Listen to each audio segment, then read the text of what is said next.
Kukhona-ke isikhathi lapho uthola khona ngokuthi uphupha uhamba phakathi kwemoba, isho ukuthini le nto leyo?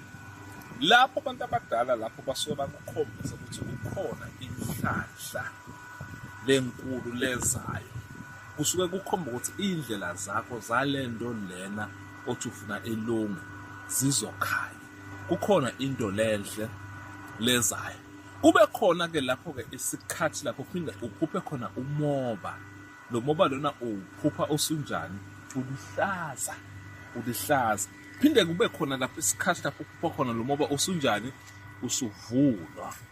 Lidlozi-ke liyakwazi kubuye lihambe liveze ukuthi now isikhathi sokuthi wena uvune, isikhathi sokuthi uvune lokhu lokutshalile, isikhathi sokuthi lento loba ilangazelela isikhathi eside sesikhathi ekuthi yenzeka. Leli phupho-ke leli liyahamba likukhombise kabili, is either lo moba uluhlaza noma lo moba usuyavunwa.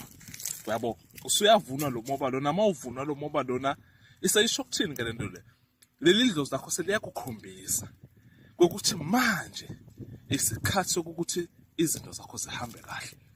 Kuyinto lenhle ukuthi uphuphe umoba edosuvunwa kaso, kunezikhuluma noma kunabantu bewugawula noma bawenzani phezu kwesimo seliphupho.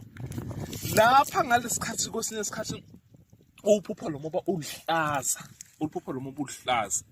leyo nto leyo isuke kukhombisa ukuthi kukhona le nhlahla lezako lasimeni salamadlozi akhona ukufuna uyilungisa.